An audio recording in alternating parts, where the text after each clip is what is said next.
Galnet News Digest, 9th of February 3307. We read the news so you don't have to. In this week's news, don't get carried away. Minor confusion, as Ryder revises. Putting your best foot forward.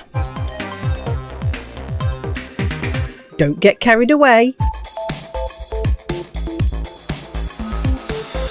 The Pilots Federation has issued an emergency bulletin relating to the indentured miners scheme we reported on last week. The so-called kidnapping scheme is reported to be operating the HR 6828 system, and it targets commanders who have been recently issued with their Pilots Federation licence. The way it works is this. Fleet carrier owners of evil intent are believed to befriend new commanders and tell them they can work together to become rich. They apparently encourage the commanders to kit their ship out for mining and dock aboard their fleet carrier, which then jumps off to a remote system with the docked mining ships on board, where the new commanders are set to work mining hotspots to sell to the fleet carrier at a price well below the galactic average. Because the new commander's mining build has a limited jump range, they are marooned and at the mercy of the fleet carrier owner. All commanders, new and old, are being advised to exercise caution if hailed and encouraged to equip their ship for mining. They are also advised to be extremely cautious before docking on a fleet carrier whose owner is unknown or whom they have only just met. Fleet carriers can jump a lot further than even the best equipped ships, and being marooned in a distant star system really isn't as much fun as it sounds. Minor confusion as Ryder revises. Commanders have been complaining about a distinct lack of clarity from Liz Ryder over her Kickstarter campaign for improved missile racks.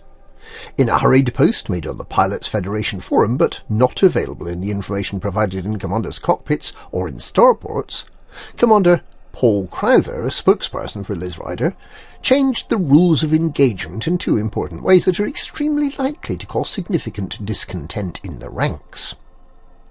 For one thing, it turns out that Ryder only wants mined commodities, not exactly the same stuff if it's been bought from somewhere like a fleet carrier.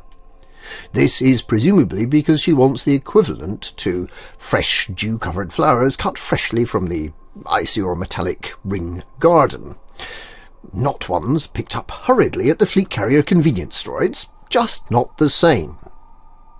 However, this has caused problems for some fleet carrier owners who were completely unaware of the option to transfer cargo to and from their fleet carriers using the right-hand cockpit panel, and who have been routinely storing cargo by selling it to themselves. Because if they sell the goods they just mined to themselves, it is no longer counted as mined by Liz Ryder. Not because it wasn't mined, but because Ryder just says so, and she makes the rules, right? Let's take a hypothetical example. Let's say a commander called Rincewind Cymru. This is a purely imaginary name and nothing to do with any real commander. Just imagine that they spent 2 days mining 756 tons of ore for Liz Ryder. Every now and again he'd take what he'd mined back to his fleet carrier, and because he knew no better, sold it to the fleet carrier.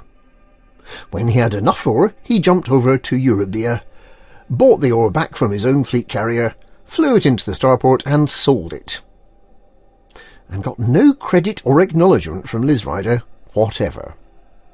The putative commander Rincewind Cymru was, hypothetically, a bit pissed off, to use his own imaginary words. There's another thing too, though. The already published rules state that if the campaign is successful, the high-capacity ultra-lightweight missile rack can be unlocked for purchase from human technology brokers by taking them a selection of engineering materials in the normal way, but with a special discount to make it easier to unlock for the first 2 weeks. You can then go on to buy the unlocked module at your convenience, whenever you wish. Well, Commander Crowther explained that in fact it'll all work, in his words, differently to how you may expect. When you go to a human technology broker to get one of these lightweight, high-capacity missile racks, you won't need to unlock it, but neither can you buy it just with credits. You'll need to buy each copy of the missile rack using the sorts of resource you might use to engineer a module, namely protolite alloys, conductive ceramics, hybrid capacitors, phosphorus and osmium.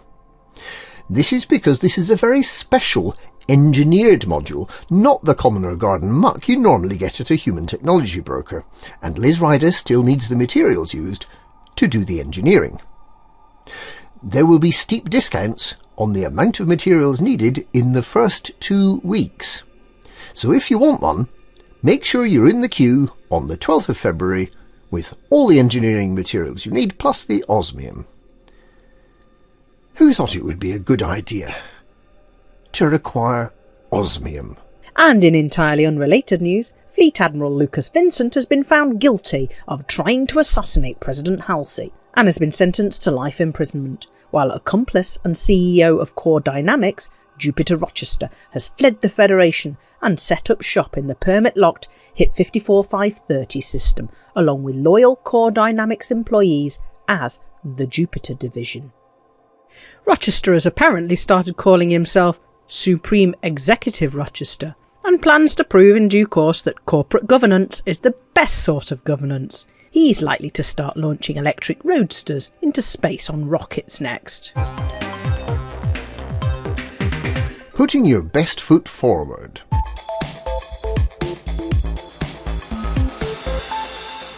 Continuing their efforts to make sure commanders throughout the galaxy know what to expect when they're issued with their getting out and walking about permits in May, the Pilots Federation has issued a frequently asked questions guide to claiming your first footfall.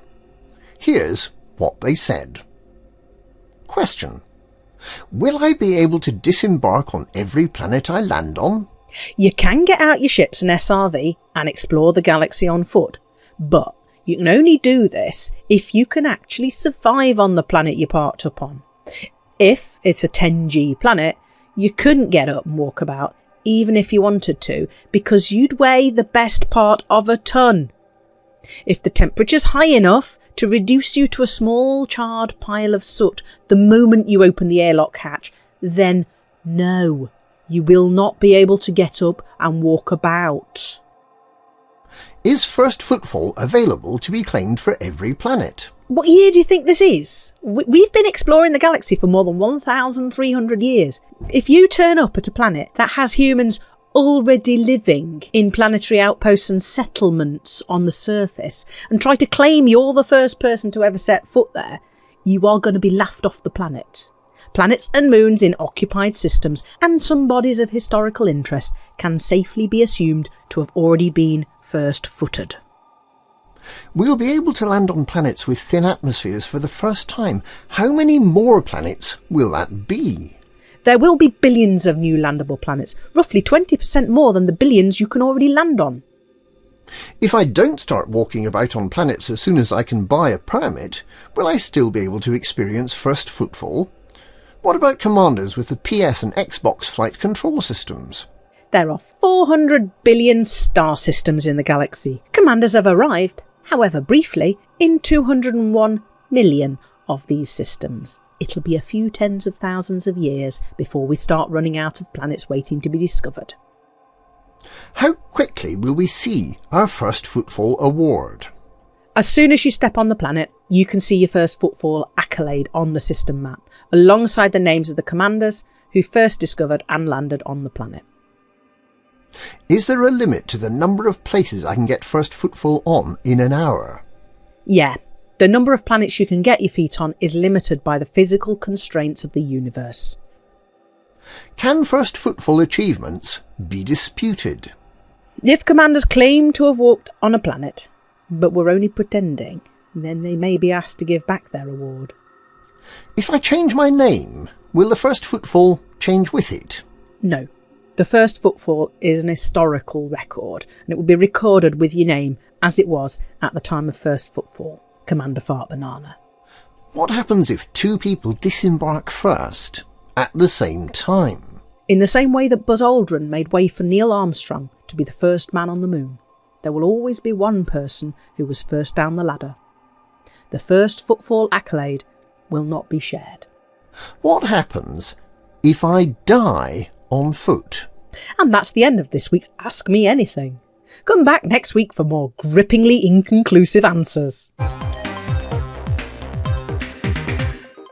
And that's this week's Galnet News. Galnet News. We make footprints so you can't claim first footfall.